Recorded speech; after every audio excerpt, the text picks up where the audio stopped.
The live TV, सच सबसे आगे। नमस्कार, मैं हूं रंजीत झा और आप देख रहे हैं द लाइव टीवी।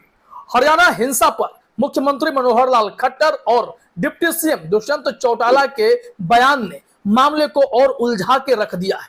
इसके पीछे असली गुनहगार कौन है? क्या यह वाकई में एक साजिश थी, सुनियोजित था, या फिर ऐसे प्लानिंग की जानकारी, ऐसे इनपुट जो है वो स्थानीय पुलिस को दिए ही नहीं गए थे? दोनों में, सीएम और डिप्टी सीएम के बयानों में विरोधाभास के बीच एक स्टिंग ऑपरेशन सामने आया है। इंडिया टुडे ने वहां स्थानीय पुलिस से और फिर जो इनपुट इंटेलिजेंस के लिए जिम्मेदार हैं सीआईडी इंस्पेक्टर, दोनों से बातचीत की है। सीआईडी इंस्पेक्टर विश्वजीत ने और वहीं एसएचओ नूह सदर के जो है उन्होंने जो जानकारी दी है किशन कुमार ने, दोनों के बयानों में भी विरोधाभास है। अब सबसे बड़ा सवाल यह है कि किसने कितनी बड़ी लापरवाही की और किसने इस दंगे को हो जाने दिया, ऐसे सवाल खड़े हो गए।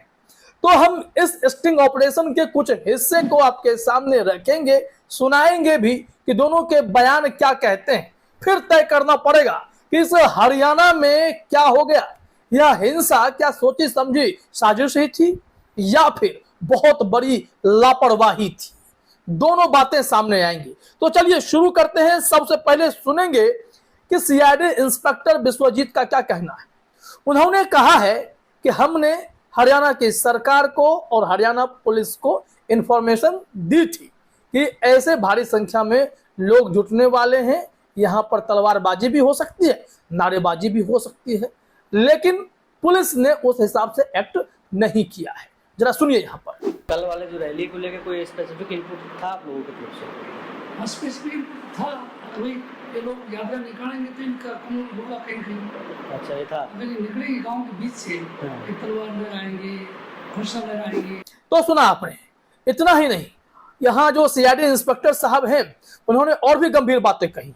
ऐसा नहीं था कि जिस दिन शोभा यात्रा निकालती उन्हें इनपुट इस बात की उसी दिन मिली थी, नहीं, 1 सप्ताह 10 दिन पहले ही करीब उन्होंने इतना ही दिन बताया है। यह जानकारी हरियाणा सरकार को, गवर्नमेंट को दे दी थी कि भाई ऐसी बात है, अब यहाँ पर सुरक्षा व्यवस्था टाइट करा लीजिए। लेकिन हरियाणा सरकार ने और प्रशासन ने शायद लापरवाही दिखाई, सीनियर ऑफिसर ने इसमें लापरवाही दिखाई। उन्हें लगा कि भाई ऐसी यात्रा निकलती है, मामला को हम लोग संभाल लेंगे, लाइटली उन लोगों ने लिया है।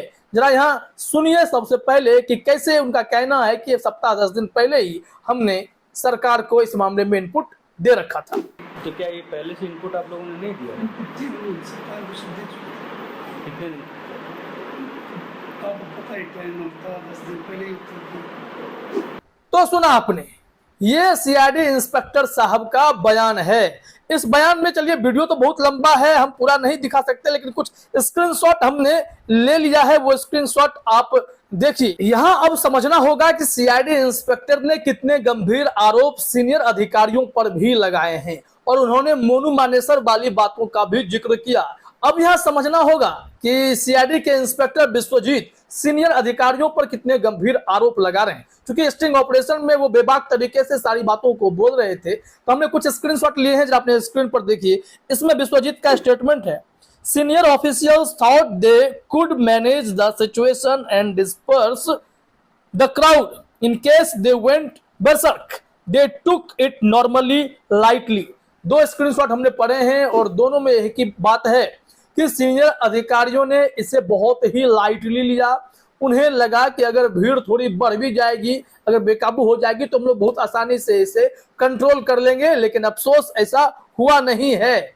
और फिर उन्होंने जो मोनू मानेसर को लेकर जिक्र किया है वो भी जरा अपने स्क्रीन पर आप देखिए। सीआईडी इंस्पेक्टर विश्वजीत ने जो कहा है, they thought they could convince the locals that Monu Manesar didn't show up, यानी कि उन लोगों ने यह सोचा कि लोगों को कन्विंस कर लिए हैं कि मोनू मानेसर वहां पर दिखाई नहीं दिया है। लेकिन दूसरी तरफ someone spread the rumour about him Monu Manesar coming, किसी ने उन लोगों के बीच यह अफवाह फैला दिया कि मोनू मानेसर आ रहा है। उसके बाद फिर क्या हुआ, अगले स्क्रीनशॉट में देखिए। यहां कहा जा रहा है, द लोकल्स, यानी वही लोग, the locals prepare to stop the yatra from proceedings, they wanted to block its route. यहाँ इनका कहना है कि उसके बाद लोकल ने यह तय किया कि इस यात्रा को हम लोग रोक देंगे और सारे रास्ते को ब्लॉक कर दिया उन लोगों ने। ये सारी चीजें सीआईडी इंस्पेक्टर के द्वारा बताई गई हैं। इसके बाद जरा समझिए कि इतने सारे इंफॉर्मेशंस और अधिकारियों के भीतर की बात स्टिंग ऑपरेशन में वो खुलकर बता रहे हैं, लेकिन सरकार इस मामले में अलग ही रुख अपना रही है। डिप्टी सीएम साहब का कहना है कि पुलिस को जानकारी नहीं थी, और दूसरी तरफ सीएम साहब का कहना है कि ऐसी यात्राएं तो हमेशा निकलती रही हैं, लेकिन इस बार कोई बड़ी साजिश की गई है, षड्यंत्र रचा गया है, उसके लिए वो जांच कराएंगे। लेकिन इस हिंसा में 6 लोगों की मौत हुई है, सैकड़ों घायल हैं, मामला इतना संगीन हो रखा है कि वहां कर्फ्यू लगा दिया गया है। तो समझिए कि यह आग नूह से बढ़ते बढ़ते गुरुग्राम तक भी फैल गई है। कितने गंभीर बात है, लेकिन सरकार इस मामले में अब साजिश और षड्यंत्र के लिए ही बस बयान देकर अपना पल्ला झाड़ने में लगी हुई है। अब यहां समझना पड़ेगा एसएचओ साहब क्या कह रहे थे। स्टिंग ऑपरेशन हुआ तो सीआईडी इंस्पेक्टर ही नहीं, एसएचओ का भी बयान सामने आया। एसएचओ साहब ने कहा कि सीआईडी की तरफ से ना हमें कोई चिट्ठी पत्र मिली, ना ही ऐसी कोई जानकारी दी गई, और इतनी बड़ी भीड़, कोई इमरजेंसी यात्रा तो होती नहीं है, पहले से जानकारी होती है। ऐसी तमाम बातें वो इस दौरान स्टिंग ऑपरेशन में कहते नजर आए हैं। जरा सुनिए आप यहाँ। और इतना बड़ा प्रोसेशन निकल रहा है, इतना बड़ा इंतजाम होना चाहिए था। सीआईडी वालों ने कोई पेपर चिट्ठी पत्री तो भेजी होगी आप लोग? मेरे पास कोई आपके पास पत्र चिट्ठी नहीं है? तो सुना आपने, यहाँ तो पुलिस साफ तौर पर मुकर रही है कि सीआईडी की तरफ से उन्हें कोई जानकारी मिली है, लेकिन सीआईडी का कहना है कि हरियाणा गवर्नमेंट को और हरियाणा के लोकल अथॉरिटीज को, पुलिस को हमने जानकारी दी थी। नूह पुलिस के पास या स्थानीय पुलिस की बात कहें तो स्थानीय पुलिस के पास इसकी सूचना कैसे नहीं पहुंची, यह बहुत बड़ा सवाल है। क्या यहीं पर कोई बहुत बड़ी साजिश भी है? ऐसी चर्चा होने लगी है। कुछ स्क्रीनशॉट हमने इनके भी लिए हैं, थानेदार साहब के भी, वो भी जरा अपने स्क्रीन पर आप देखिए। किशन कुमार ने कहा कि had we known beforehand about this situation we could have acted। अगर हमें इस मामले की जानकारी समय से पहले होती तो हमारे हाथ में समय होता कि हम उस घटना पर उस हिसाब से रिएक्ट कर सकें। इन्होंने कहा कि द यात्रा wasn't an emergency exercise which had to take place। उन्होंने कहा कि यात्रा कोई अचानक से होने वाली चीज तो है नहीं, इसके लिए तैयारी होती है, इन्फॉर्मेशन दिए जाते हैं, लेकिन यहाँ पर हमें कोई सूचना नहीं मिली है। वो कह रहे हैं we had no such information else we could have alerted higher authorities. हमें कोई ऐसी सूचना नहीं मिली थी, नहीं तो हम जो है हायर अथॉरिटी को इस मामले में सूचना दे देते। अब इसका मतलब समझिए कि कितना बड़ा कम्युनिकेशन गैप है, या फिर यह गैप होने दिया गया है, दंगा बढ़ने दिया गया, हिंसा होने दी गई। तमाम ऐसे गंभीर सवाल एक साथ खड़े हो गए।